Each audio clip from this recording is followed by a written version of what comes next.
सभी श्रोताओं का हार्दिक अभिनंदन। लीजिए सुनिए मुंशी प्रेमचंद द्वारा रचित कहानी चोरी। हाय बचपन, तेरी याद नहीं भूलती। वह कच्चा टूटा घर, वह पुवाल का बिछौना, वह नंगे बदन नंगे पांव खेतों में घूमना, आम के पेड़ों पर चढ़ना, सारी बातें आंखों के सामने फिर रही हैं। चमरोधे जूते पहनकर उस वक्त कितनी खुशी होती थी, अब फ्लेक्स के बूटों से भी नहीं होती। गरम पनुए रस में जो मजा था, वह अब गुलाब के शरबत में भी नहीं। चबेने और कच्चे बेरों में जो रस था, वह अब अंगूर और खीर मोहन में भी नहीं मिलता। मैं अपने चचेरे भाई हलधर के साथ दूसरे गांव में एक मौलवी साहब के यहाँ पढ़ने जाया करता था। मेरी उम्र 8 साल थी। हलधर वह अब स्वर्ग में निवास कर रहे हैं, मुझसे 2 साल ज्येष्ठ थे। हम दोनों प्रात काल बासी रोटियां खा दोपहर के लिए मटर और जौ का चबेना लेकर चल देते थे। फिर तो सारा दिन अपना था। मौलवी साहब के यहाँ कोई हाजिरी का रजिस्टर तो था नहीं, और न गैरहाजिरी का जुर्माना ही देना पड़ता था। फिर डर किस बात का, कभी तो थाने के सामने खड़े सिपाहियों की कवायद देखते, कभी किसी भालू या बंदर नचाने वाले मदारी के पीछे पीछे घूमने में दिन काट देते। कभी रेलवे स्टेशन की ओर निकल जाते और गाड़ियों की बहार देखते। गाड़ियों के समय का जितना ज्ञान हमको था, उतना शायद टाइम टेबल को भी न था। रास्ते में शहर के एक महाजन ने एक बाग लगवाना शुरू किया था। वहां एक कुआं खुद रहा था। वह भी हमारे लिए एक दिलचस्प तमाशा था। बूढ़ा माली हमें अपनी झोपड़ी में बड़े प्रेम से बैठाता था। हम उससे झगड़ झगड़ कर उसका काम करते।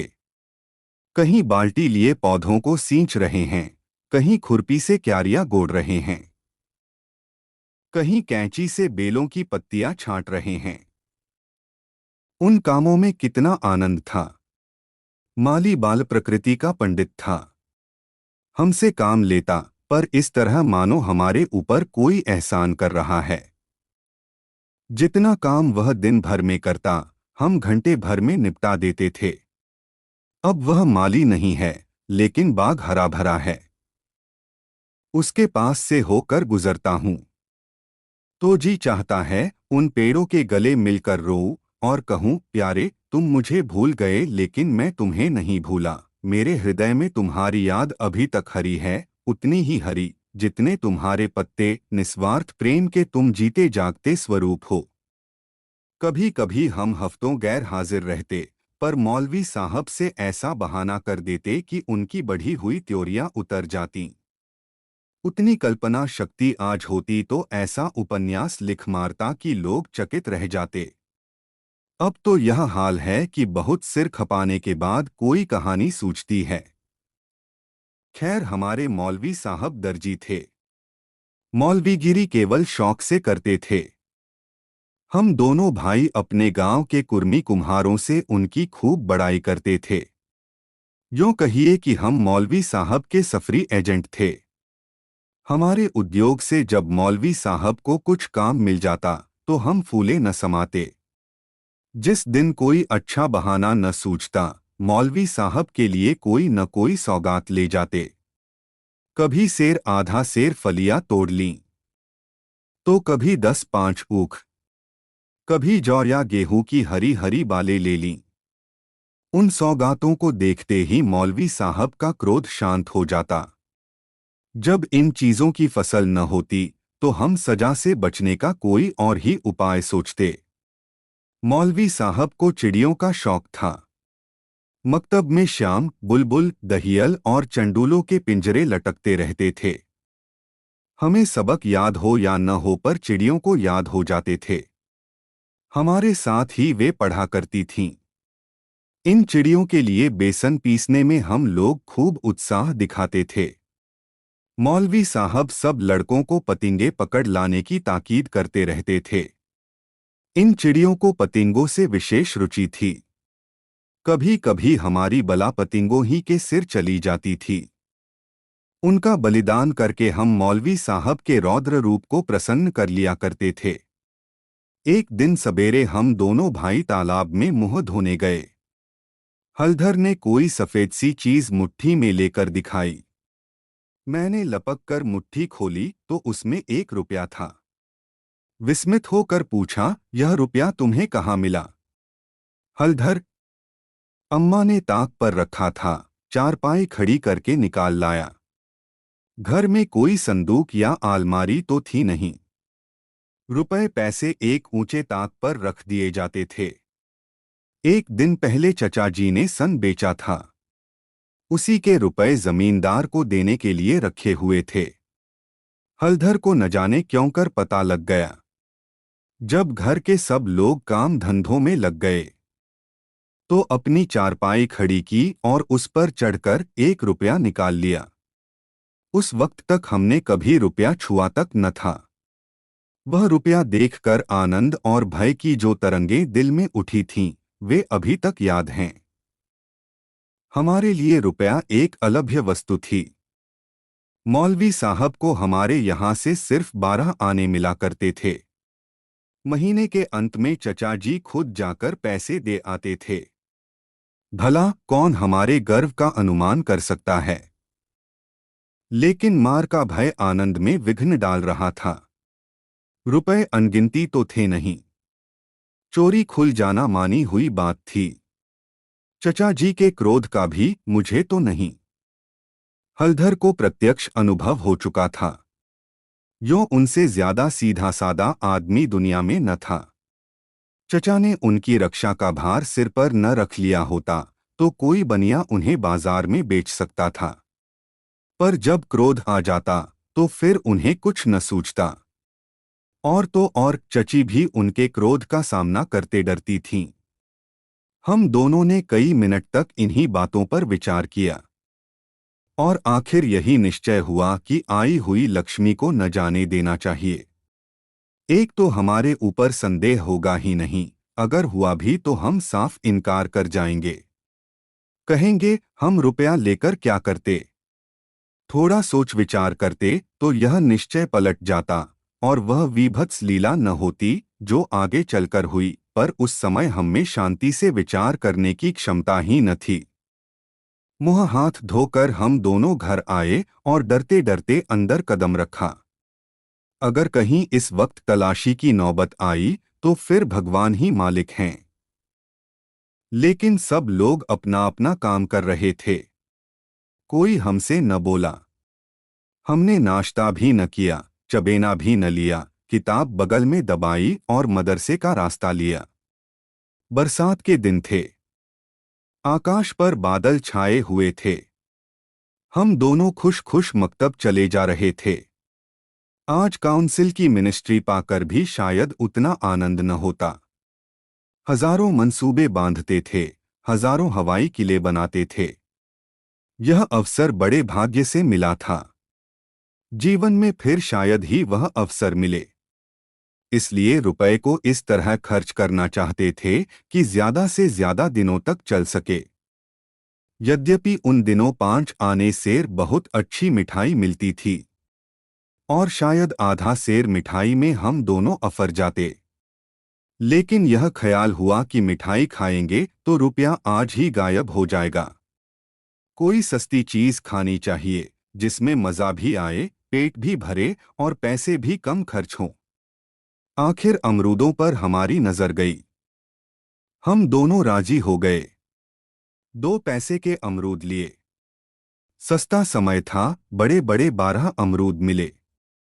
हम दोनों के कुर्तों के दामन भर गए।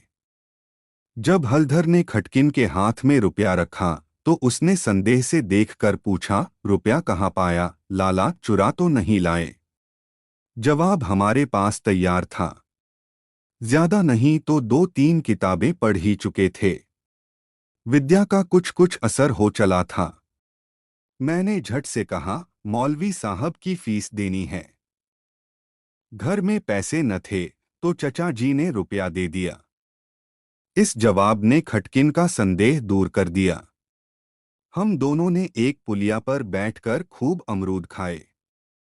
मगर अब 15.5 आने पैसे कहाँ ले जाएं? 1 रुपया छिपा लेना तो इतना मुश्किल काम न था। पैसों का ढेर कहाँ छिपता? न कमर में इतनी जगह थी और न जेब में इतनी गुंजाइश। उन्हें अपने पास रखना चोरी का ढिंढोरा पीटना था। बहुत सोचने के बाद यह निश्चय किया कि 12 आने तो मौलवी साहब को दे दिए जाएं, शेष 3.5 आने की मिठाई उड़े। यह फैसला करके हम लोग मकतब पहुंचे। आज कई दिन के बाद गए थे। मौलवी साहब ने बिगड़कर पूछा, इतने दिन कहाँ रहे? मैंने कहा, मौलवी साहब घर में गमी हो गई। यह कहते कहते 12 आने उनके सामने रख दिए। फिर क्या पूछना था? पैसे देखते ही मौलवी साहब की बाछें खिल गईं। महीना खत्म होने में अभी कई दिन बाकी थे। साधारणत महीना चढ़ जाने और बार बार तकाजे करने पर कहीं पैसे मिलते थे। अब की इतनी जल्दी पैसे पाकर उनका खुश होना कोई अस्वाभाविक बात न थी। हमने अन्य लड़कों की ओर सगर्व नेत्रों से देखा, मानो कह रहे हों, एक तुम हो कि मांगने पर भी पैसे नहीं देते, एक हम हैं कि पेशगी देते हैं। हम अभी सबक पढ़ ही रहे थे कि मालूम हुआ, आज तालाब का मेला है, दोपहर में छुट्टी हो जाएगी। मौलवी साहब मेले में बुलबुल लड़ाने जाएंगे। यह खबर सुनते ही हमारी खुशी का ठिकाना न रहा। 12 आने तो बैंक में जमा ही कर चुके थे। 3.5 आने में मेला देखने की ठहरी। खूब बहार रहेगी। मजे से रेवड़ियाँ खाएंगे, गोलगप्पे उड़ाएंगे, झूले पर चढ़ेंगे और शाम को घर पहुंचेंगे। लेकिन मौलवी साहब ने एक कड़ी शर्त यह लगा दी थी कि सब लड़के छुट्टी के पहले अपना अपना सबक सुना दें। जो सबक न सुना सकेगा उसे छुट्टी न मिलेगी। नतीजा यह हुआ कि मुझे तो छुट्टी मिल गई, पर हलधर कैद कर लिए गए। और कई लड़कों ने भी सबक सुना दिए थे। वे सभी मेला देखने चल पड़े, मैं भी उनके साथ हो लिया। पैसे मेरे ही पास थे, इसलिए मैंने हलधर को साथ लेने का इंतजार न किया। तय हो गया था कि वह छुट्टी पाते ही मेले में आ जाए और दोनों साथ साथ मेला देखें। मैंने वचन दिया था कि जब तक वह न आएंगे, एक पैसा भी खर्च न करूंगा। लेकिन क्या मालूम था कि दुर्भाग्य कुछ और ही लीला रच रहा है। मुझे मेला पहुंचे 1 घंटे से ज्यादा गुजर गया, पर हलधर का कहीं पता नहीं। क्या अभी तक मौलवी साहब ने छुट्टी नहीं दी? या रास्ता भूल गए? आंखें फाड़ फाड़ कर सड़क की ओर देखता था। अकेले मेला देखने में जी भी न लगता था। यह संशय भी हो रहा था कि कहीं चोरी खुल तो नहीं गई और चाचा जी हलधर को पकड़कर घर तो नहीं ले गए। आखिर जब शाम हो गई तो मैंने कुछ रेवड़ियाँ खाईं और हलधर के हिस्से के पैसे जेब में रखकर धीरे धीरे घर चला। रास्ते में ख्याल आया, मकतब होता चलूं। शायद हलधर अभी वहीं हो, मगर वहां सन्नाटा था। हाँ, एक लड़का खेलता हुआ मिला। उसने मुझे देखते ही जोर से कहकहा मारा और बोला, बचा, घर जाओ तो कैसी मार पड़ती है। तुम्हारे चचा आए थे, हलधर को मारते मारते ले गए हैं। अजी ऐसा तानकर घूंसा मारा कि मियाँ हलधर मुंह के बल गिर पड़े। यहां से घसीटते ले गए हैं।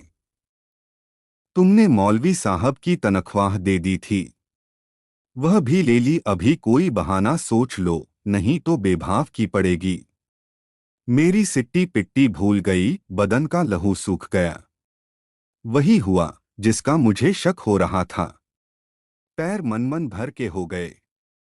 घर की ओर एक एक कदम चलना मुश्किल हो गया। देवी देवताओं के जितने नाम याद थे सभी की मानता मानी। किसी को लड्डू, किसी को पेड़े, किसी को बतासे। गांव के पास पहुंचा तो गांव के डीह का सुमिरन किया, क्योंकि अपने हलके में डीह ही की इच्छा सर्व प्रधान होती है। यह सब कुछ किया, लेकिन ज्यों-ज्यों घर निकट आता, दिल की धड़कन बढ़ती जाती थी। घटाएं उमड़ी आती थीं। मालूम होता था, आसमान फट कर गिरा ही चाहता है।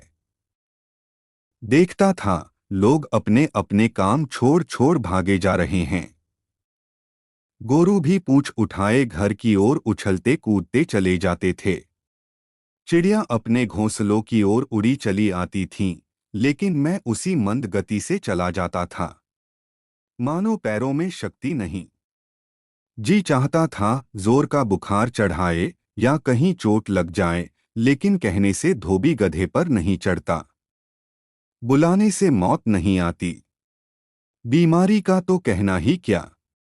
कुछ न हुआ और धीरे धीरे चलने पर भी घर सामने आ ही गया। अब क्या हो। हमारे द्वार पर इमली का एक घना वृक्ष था। मैं उसी की आड़ में छिप गया कि जरा और अंधेरा हो जाए तो चुपके से घुस जाऊं और अम्मा के कमरे में चारपाई के नीचे जा बैठूं। जब सब लोग सो जाएंगे तो अम्मा से सारी कथा कह सुनाऊंगा। अम्मा कभी नहीं मारती।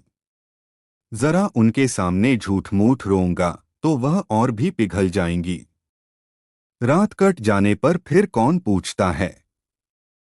सुबह तक सबका गुस्सा ठंडा हो जाएगा। अगर ये मंसूबे पूरे हो जाते तो इसमें संदेह नहीं कि मैं बेदाग बच जाता। लेकिन वहां तो विधाता को कुछ और मंजूर था। मुझे एक लड़के ने देख लिया और मेरे नाम की रट लगाते हुए सीधे मेरे घर में भागा।